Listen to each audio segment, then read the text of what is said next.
Folks at home, welcome back to the Crimson Oak Pond, home of these aggressive tiger bass, and an abundance of wildlife, including a pair of bald eagles who recently had 2 babies, and I'll be showing you some feeding clips later in the video. But today we're going to be doing an electrofishing survey, and you are not going to believe the size of some of the bass living here in the Crimson Oak Pond.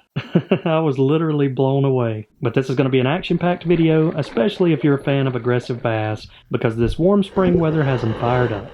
Alright, we got the guys at Southeastern Pond Management here to start the electrofishing survey, and they've got a specialized boat for this that's got 2 long extension poles on the front, and it works by sending electrical pulses down into the water, which will temporarily cause the bass and bluegills to rise to the surface, where you scoop them with a net and collect data. But the reason these surveys are so valuable is because it gives you an in-depth look at all aspects of your pond. To start off with, you get to see the full range and size of bass that live in the pond, from those little 2-inch bass all the way up to the biggest bass here. But another key metric is it shows you how much bait is in your pond. So we're going to see all the bluegill, shad, and tilapia populations, which will key us in on how much bait to stock this coming year. But one of the main reasons I decided to do the survey this time of year is because if you watched our previous video, now that the bass are entering their 3rd year, it's time to start removing some of the bass, because each year bass lay tens of thousands of eggs, and many of those bass fry survive, and the pond will quickly get overpopulated if you don't control it. But the reason I want to use the electrofishing survey to remove some of the bass is because if you only remove the bass out of the pond that you catch, you're removing a lot of the more aggressive bass. And those are the type of fish we want to keep in the pond, so by removing some of the bass out during the survey, we'll be getting a good mixture of those more and lesser aggressive bass out of the pond. So right away, we started seeing a bunch of small bluegills, especially when we went by any of that shallow cover. And it didn't take long for the bass to start coming up as well. And it wasn't any surprise that the oak throne was loaded with bass and bluegill. And here we're going over one of those old pea gravel beds, and you can see a lot of those smaller bluegill fry from last year. So the biologist wanted to break the pond into halves, and catch the fish in the first half, then collect all the data from them, release them, then go survey the second half of the pond. And it didn't take long to catch the fish we needed. Pretty much every piece of structure in the pond held bass. So I was pretty surprised with the overall weight of the fish. We were getting a lot of those quality 4 and 5 pounders.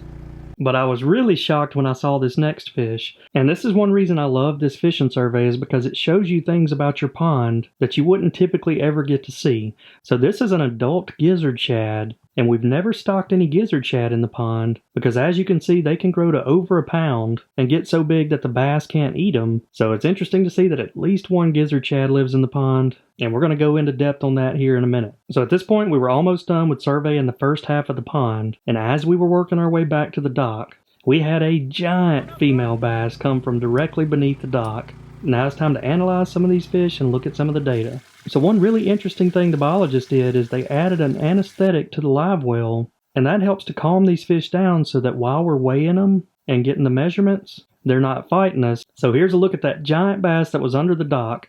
And folks, you're not going to believe this, but I tried scanning the bass multiple times looking for a pit tag, and it did not exist. So this bass was one of the original bass we stocked in the pond and has never been caught in almost 3 years. That's incredible. So we got weight and length measurements and installed a new pit tag in it. And this was the first of many big bass to come, weighing in at 6.56 pounds with a 20¼ inch length, giving it a relative weight of 136%. Man, what a giant bass. But now that we got the data, we're releasing her back into the water, and that fresh pond water knocks that anesthetic out. And after just a few seconds, she's got a short swim right back over to that dock. So we continued the process with the other bass in the live well. 1582. Okay. 3.49 with a 100 index. She's right where she needs to be. One thing to note about these biologists is they like measuring in millimeters and grams. That gives you the most precise weights and lengths. It's a 383 with 107 condition factor. But at this point we were seeing a lot of females come through, so I asked them the best way to determine if a bass was male or female. Good lighting. Yeah. The male is in Blake's hand, the female is in mine. Yeah, okay. That's her ovipositor. It actually sticks out, and if you look at it from the side, it's kind of protruding. As she spawns, it'll even get more red and bloody. Okay. But it's all about the size and the shape. It's a sort of a crescent moon, whereas a male will always have a perfectly circular bottom head. Almost identical. Yeah. Okay. Female? No. Alright, now we're starting to survey the second portion of the pond and cover some of those deeper areas, and you can tell as we cruise down the bank, there's a very healthy population of those small bluegills, and you'll even see some of those smaller bass mixed in that we're going to attempt to remove. And when we went by one of the diffusers, one other thing I was surprised to see was a big school of silverside minnows. We had a big population of those long, skinny, transparent looking minnows, and it was almost like clockwork anytime we came around any of the structure, and there's a lot of it back in that corner where Bonnie's Bayou is. And so while talking to the biologist, I asked him how many fish we would sample on average here, and he said typically on their surveys, you only get to see 5 to 10% of the fish in that body of water. But that's usually all they need to give them a good sample size and get enough data so they can see what's going on and make their recommendations. So at this point, I told the guys if they wanted to net up a few big ones to head over to the bluegill pellet feeder right in front of Cedar Falls. And right on cue, some giant bass came up. That's those big bluegill eaters that we've been watching in our previous videos. They sit there waiting on the feeders to go off and ambush them. So now it's time to look at some of the data on the second survey. Starting out with this big beauty. Had a familiar pit tag of 9722. And we got the weight and length measurements on this one. It's a 5.45 pound bass with 140 condition. And most of you all know this fish. Its name is the goat. But interestingly enough, it's been a year since we caught the goat, and it's only gained close to a pound, so its growth rate has definitely slowed down because it was once the top dog in this pond, but now we're starting to see that there's at least a couple of fish bigger than the goat. 2630. That is a 580 with a condition of 128. So that is a different fish. 0540 on that tag. So this fish is named Yoshi, and I was not expecting that from Yoshi. The last time we caught her, she was a 2-pounder with some average to below average weight gains, but has gained 3.5 pounds in a little over a year. But folks, look at the size of these bass. I thought we'd get a big one, but never expected to see growth like this on multiple fish, which really does show that all that hard work we did with this pond build and management efforts has paid off. At this point, I couldn't be happier. 0687. That is almost 4 pounds, 110. But there were several other good fish. As you can see here, even the small bass, some of them had multiple bluegills in their mouth.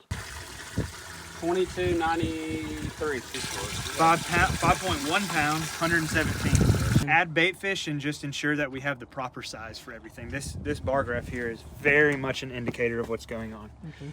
The trajectory here is, your younger, smaller 10 to 14 inch fish are not growing quite as well as anything 16 inches and above. What that indicates to me is that you have a proper amount in size for your bigger fish, and a lot of these guys here are eating small bass. Okay. These guys, although it looks like around the edges of the pond you have a lot of small bluegill, they're just not quite getting enough of the right size forage. Okay. So at this point we had wrapped up the survey, but as the guys were driving the boat back to the trailer, they netted one more fish and had to turn around and come back to me because it was a giant. Where some of those other fish had been short and stocky, this one had simply outgrown the rest in all categories. And I really am at a loss for words because now it's just got me thinking how many of these big bass are truly in this pond. But this one showed some signs of spawning, which is perfect. You want to see those genetics in future generations of these bass. That's the biggest fish of the day. Wow. That's a 672. And 131. Saw that 30. And let's get her pit tag number again. 701. Incredible. Here you go. Let her go.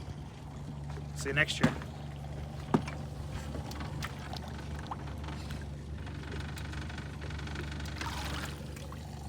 So this is Junebug and holds the current record for the biggest bass in the Crimson Oak Pond, weighing in at 6.72 pounds. And it's crazy that I caught this fish a little over a year ago in January, and it weighed 3.37 pounds, and has doubled its weight in about 15 months. But here's a quick look at the biggest 5 bass, starting out with Yoshi, which we had caught the most, at 5.79 pounds. And then there's the goat, which had minimal weight gain, but is still the leader in the relative weight column at 140%, which is incredible. We got Kiwi weighing in at a little over 5 pounds. It gained 2.5 pounds since last May. Then the big girl Junebug. And last but not least, that first bass we caught under the dock that did not have a tag, weighing in at 6.56. And you know we've got to name this big girl, so leave a comment down below on what you think we should name the fish that's tagged 3397. You definitely want your name beside her in this contest. because she's just a few ounces shy of being the overall weight leader. And today's video is brought to you by The Ridge, and if you're like me and have been looking for an alternative to those big bulky wallets, then the Ridge wallet is a perfect fit for you. It's designed to hold up to 12 cards and includes a cash strap, but keeps that slim profile which allows you to wear it in your front or back pockets. But one of my favorite features of the Ridge wallet is this Apple AirTag attachment. So once you have that AirTag inserted, you can always find your wallet by pulling up your iPhone, and the best feature is it'll even show you which direction to travel and how far that wallet is away. And if most of you guys are like me, that alone is priceless. And another really cool product is the Ridge key case, which holds up to 6 keys and was designed to eliminate the jingle, so no more rattling keychain. And Ridge has extended its product lineup with knives, suitcases, and rings. So for those of you that have been on the fence about purchasing a Ridge wallet, now's the perfect time because Ridge is having its anniversary sale where you can get 40% off by going to ridge.com/BamaBass. So do me a favor, folks, and go check them out. So the next thing we did is weigh all of the fish that we're removing out of the pond. Most of those are males and smaller bass, and we'll be talking about that more here in just a minute. But we're getting all of those transferred over into these holding baskets because we've got several subscribers lined up to meet us out here and bring some of them to their pond. Perfect. So we finished up this afternoon right here at sunset. We're going to leave some of the bass in holding tanks throughout the pond that we're going to be giving away to some of you subscribers. I got guys lined up to come first thing in the morning.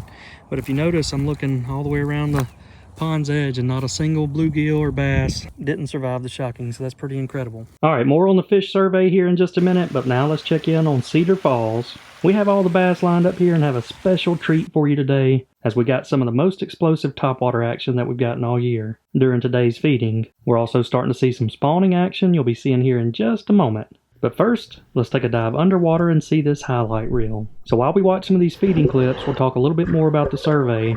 And I'll be honest, it took a minute to process. We ended up collecting data on a little over 50 fish. And I don't know why, but I was just not expecting there to be that many big ones. But that just goes to show that one of those biggest bass didn't have a tag in it, so you never really know what's living in your pond. But as far as the results go on the bass, those initial F1 tiger bass we stocked, that generation's doing great and had those bigger females in it. And we also had some really good growth rates from that second generation, but we did remove some of those male bass from the second generation as well as a lot of the smaller fish from this previous spawn and that third generation. But some other key data that we learned, first off, our bluegill population's doing pretty incredible. We had all sizes from the small bluegill fry up to the full-size adults. And the biologist said one of the reasons our bluegill populations are doing so good is because we've supplemented all the other bait fish, the threadfin shad, tilapia, and even the prawns, which removes that heavy target from the bluegills. But the reason they're so important is because they're in the pond year-round. Threadfin shad can sometimes die off in the winter. The majority of the tilapia won't survive the winter, and the same goes for the prawns. Any that did make it through the summer, they can't handle that cold weather. So the bluegills are very important from those winter months up until the spring when the water temps warm back up. Now, as far as threadfin shad populations, we only saw one big school of adult threadfin shad, which the biologists weren't too concerned about. He said there's some ponds that don't have any in the spring. And we didn't net any tilapia, which means most of them didn't survive the winter. So a lot of you may be thinking, okay, it's great to have all this data, but what do you do with it? So as far as the bait goes, the bluegills are in great shape. We need to add more threadfin shad this year. We're also going to stock another truckload of those adult golden shiners, which we saw how much the bass loved them this past fall, and they pretty much wiped them all out. So that's the bait fish side of things. Now the next thing we have to talk about are the goals for the pond and how many fish to remove. And we got some other good news here at Cedar Falls. Spring is here, and that means it's spawning season. I can't tell exactly which one this is, but it's either Johnny or June, spawning right here in one of these lily pots. And if you recall, that's the exact place they spawned last year, which even resulted in one of the smaller bass in this pond that we call Eve. But just like bass out in other ponds, they prefer a hard bottom, which there isn't a lack of in this pond because of all the rock. But I think these bass like that smaller gravel because they can move it around and form that nest. And it was really good to see that the smallmouth we call Smalley is no longer shy. We got a lot of aggressive feeding clips from him today. Now, while we're on the topic of good news, it's time to check in on the little eaglets. If you missed the last video, we found out that the bald eagles had built a nest probably 200 yards away from the pond. And when I get my long-range lens out, We get to see a close-up look at the nest, but it's not so hard to tell that these two babies aren't that small. Probably a big part of it is the constant supply of fish that we're providing them out of the Crimson Oak Pond. But I had to do a little research because I was curious to see how long they would be here in the nest. But after the two eagles build the nest and the female lays the eggs, it takes about 35 days before they hatch. And eaglets will stay in the nest for about 10 to 13 weeks before they fledge, which is a term for when they take their first flight. And fledging is a process where they start out by just hopping around on branches in the trees and getting those wings ready to take their first flight. But the eagles feed their babies anywhere from 1 to 8 times a day, but around 3 to 4 weeks after the eagles hatch, the black feathers begin to form on their back, shoulder, and breast, and those are known as the flight feathers. And once an eaglet's 6 weeks old, they're able to stand up and walk around, and by 7 weeks old, they're almost at their maximum body growth. And I feel like we're already there around that 8 to 9 week mark. So I think they're going to be leaving the nest soon. Can't wait to see them flying around the pond. But another interesting fact is that once they've flown out of the nest, they'll continue using the nest for the next 4 or 5 weeks, taking short flights as they begin to strengthen. And at that point, that's when the juveniles have to learn how to hunt, which I'm pretty excited to see these two babies over here hunting at the pond. But just like all the other animals out here at the farm, I'm going to let you guys name them. So leave a comment down below on what you think we should name the two baby eaglets. And now that the eagles have their hands full taking care of the babies, the osprey was happy to take over the vacant eagle tower. And they're also fun to watch, but extremely lethal. As you can see here in this video, they've got incredible eyesight, and when they spot a fish in the water and dive down, they almost always come up with a fish. I can't really tell what species this is, but at this point, the osprey may be helping us out by removing some of those juvenile bass. But in our last video, a lot of you guys mentioned that we should add another predator to help control the juvenile bass population, like a crappie, catfish, pike, and muskie. There were a lot of suggestions, but the main reason we don't add any other predators is because they would compete with the bass for all the forage food. So not only would they eat the smaller bass, they would eat the threadfin shad, and we've already made that mistake once when we added the rainbow trout. Between them and the tiger bass, they pretty much decimated our threadfin populations. So we're going to stick with our management practices of removing them either by fishing or electrofishing. The eagle told the osprey that was enough feeding for one day, and he flew in here and ran him off. Alright, now it's time for an update on the ducks. So if you recall, we had 2 ducks named Echo and Romeo. Well, unfortunately, after some visitor ducks came through the pond a couple weeks ago, Echo ended up flying off with them, leaving Romeo all to himself. He's just been moping around the pond this past week, looking for a friend. And boy was he excited when a new duck finally showed up.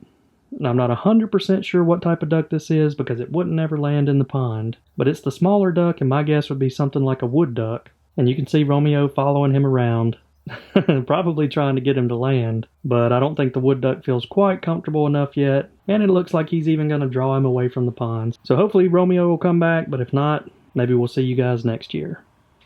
Alright, back out here the next morning, we got all the bass that we're removing in the baskets. I put a pump over here in the shallow water area, so as the subscribers pull up, we can fill up their holding tanks with pond water. And we got the first guys pulling up to get some of the bass. We ended up moving the pump over here to the dock so we could get a little bit cleaner water. But we got his tanks filled up, aerators going, got him loaded up with some Crimson Oak bass. So he had a couple coolers, a couple different aerators, hooked up to a battery, which is a perfect setup. And I even received a couple videos of the guys releasing the healthy bass into their ponds. So I hated we had to get rid of them, but it makes me happy seeing they got a good new home. Alright, now that spring is here, it is time to start looking at the water clarity and potentially beginning our fertilization program. So we always start out here with a Secchi disc. You lower it down into the water until you can no longer differentiate the black from white. And right now we're at about 25 inches. You want to keep the water clarity in that 18 to 24 inch range. And the one other test you need to do before fertilizing your pond is do an alkalinity test to see if you have at least 20 parts per million. And today I'm just using a small test kit, and it's a very simple process. You start out with this alkalinity titration. You drop one of these tablets into about 5 milliliters of pond water. You stir it up until you have that natural looking blue color, and then you fill up the syringe with that alkalinity titration, and you slowly drip it down into the pond water solution. And it's simple. The one thing you're looking for is that water to turn from blue to purple to red. And whenever that water turns purple, you want to look at the parts per million on your syringe. And today we're at about 30 parts per million, which is good. Anything above 20 parts per million, you can add the fertilizer and get the bloom. So we're adding the fertilizer today. And what I like to do is add it to the deeper water in the pond. So I'll start here, make my way down to the pond dam, go across, and come back in a triangle, and keep it out of those shallow water areas where you're more likely to get the algae blooms. But I came back a couple days later, tested the water again. We're already down to 23 inches, which is a good sign. But sometimes it can take up to 2 weeks to get that first bloom. Alright, now it's time for an update on the shop build. If you missed the last video, we came in and spray foamed the entire building. I think all that turned out great. We painted everything white afterwards. So now the next step is adding the sheetrock. And I'll just have to say, I'm pretty impressed with the sheetrock delivery crew. They've thought about all the problems and came up with a good solution with this boom truck. He asked me where I wanted to put it, and I told him just set it right there on the ground. We'd get it moved in there. And he's like, don't worry, buddy. I can set it right in there in your shop. And he was not lying. After he got everything leveled out, he was able to extend that boom all the way into the shop and even spin it around in the right orientation. Now that's a good delivery service. Alright, the guys got the sheetrock installed. Here's a good look at everything. They've also got everything sanded down. You can see all of our outlets, lights. Here's a good look at the closet. They boxed everything in around the air handler. Tore through the bathroom. So next up, painting, then trim work. Alright, now we're going to head over here to the bluegill feeder and watch some of this chaos after the feeders go off. So the bluegills are eating the pellets and the bass are eating the bluegills. And you'll see some of them get knocked up in the air. But as we were doing the survey, there were several bass that had a bluegill tail sticking out of its throat. And like I mentioned, that's why it's important to have an abundance of bluegills, which will keep those bass fed when all the other bait fish aren't in the pond. But I truly was surprised at how many bluegills we had. And I'm pretty sure that every one of the big bass we netted came from within like 20 to 30 feet of a feeder. That big unnamed bass was sitting directly under the dock feeder, and the majority of the other ones came from the feeder over at Cedar Falls. But this is something we've seen a lot more of this year, because in the first couple years, we would watch the bass and bluegills pretty much hang out together around the green light at night. But as the bass got bigger, so did their appetites, and I don't think they're friends any longer. But it's not so good to be a bluegill these days, because not only are the bass after them, but they've also got to watch out for the aerial attack with the eagles. They're out here every day also when the feeders go off. I'm pretty sure they've got it timed.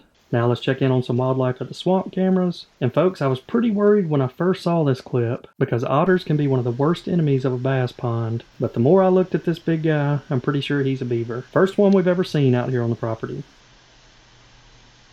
And some daytime footage of the raccoon on a mission. And we got Peter Cottontail hopping down the bunny trail. And the rut is finally over. We're still seeing some random bucks come through. Hadn't ever seen this big 4-point before, but I'm sure they'll get back into their normal patterns here soon. Raccoon's mission is complete, headed back home. Hey, and look, there's one of the baby fawns growing up out here eating some ferns in the swamp.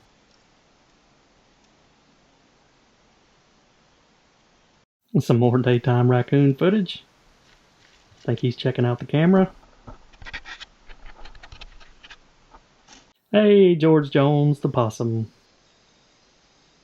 And this is our floppy-eared deer. Every time we've ever caught it on camera, not just one, but both ears flopped back. Another deer struggling to make it through the swamp. And I think I found what the mission was for the raccoons. Headed up to feed at the pond. Alright, just got another delivery of some shiners. We got the big boys. These are called brooders. A lot fewer per sack, but it's what the bass like. So we're going to go out there on the dock this afternoon and do some feeding. Alright, we got the sun setting out here on the dock. It's my favorite time to feed the bass. Got a bucket full of shiners. Now the next thing we have to talk about are the goals for the pond and how many fish to remove. So as I've previously mentioned, the amount of bass that you need to take out of your pond is determined by what type of pond you want to have. So if you want to have a numbers pond so that when you and your friends and family come out, you always catch a lot of fish, you can take out anywhere from 10 to 15 pounds per acre. But if you want to have a trophy pond where you're growing more of those really big female bass that make it all the way up to 10 and 12 pounds, you need to have a more aggressive approach and remove 20 to 25 pounds. So up until this point, the Crimson Oak Pond has been exactly how I wanted it. Each time we come out fishing, we catch plenty of fish, and as you can see, we're growing some really big ones. So I'd prefer to keep it that way, but that's a fine line. So right now we're going to attempt to keep between 15 and 20 pounds per acre each year, and we're going to selectively do that by keeping those bass that are below 12 inches or the second and third generation male bass, because it could be difficult to remove 20 pounds per acre with just the juveniles. That's why we took out some of those males. But the key here is that the ElectroFishing survey really does paint the whole picture. And you can see exactly what your pond looks like, and if we follow the steps that these biologists give us, we should continue seeing those good results over the next few years. And one last thing to point out is by removing some of the bass during this survey, we're not harming all of our aggressive fish. Because some of these fish I've only caught once or didn't catch at all in the past 3 years, so they're not very aggressive when it comes to artificial baits. So here's something pretty interesting. I was flying the drone around because I wanted to take a closer look at that brown plankton bloom, and I came across one of those big bass. If you look really closely, it almost looks like it's glowing a little bit, but there's one particular fish right in the center of the screen that's about 5 or 6 times bigger than those bluegills, and it looks like it was coming up into the shallow area to eat, or potentially even look for a nesting site. Well, what the big bass didn't know is that there was already a nesting fish right there on that circle, and watch what happens when the big bass gets a little too close to the other fish's nest. Man, talk about aggression. But we are starting to see some more spawning action. You can see we got a spawning bass right here building a bed right at the base of these trees. Now let's check in on the squirrel house. Between Gus Gus, the mouse, and the squirrel, they have pretty much wrecked the house. I think I'm going to have to get in there and clean it up for them. I think they even moved the furniture over in the corner and tried to start building a nest around it.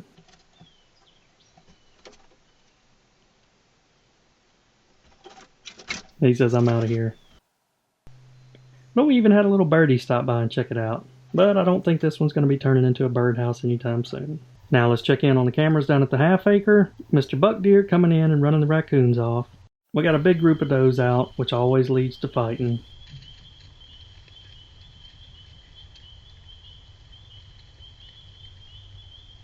No, the bucks and raccoon hear another animal coming up. So if you look at this scene, it looks like one happy family of raccoons. And notice that there's 3 of them. Well, they're not too happy when an intruder comes by. And my best guess is that the mama raccoon did not like the other raccoon coming near her babies. So we got to see a little scuffle. I love seeing this clip. Although this guy's holding that stance for a lot longer than most of them do. But that's typically what happens when they run out of food and they're trying to tell me to send more food. But everybody seems to get along a little better when the buck's around. And it is interesting to see the does and bucks hanging out again. Now it's official, the rut is over. And there's that old sly fox. Alright folks, if you made it this far in the video, make sure to hit that subscribe button to follow along with all these ponds, tiger bass, and bald eagles. But I hope you all enjoyed this one, and we will see you all next time.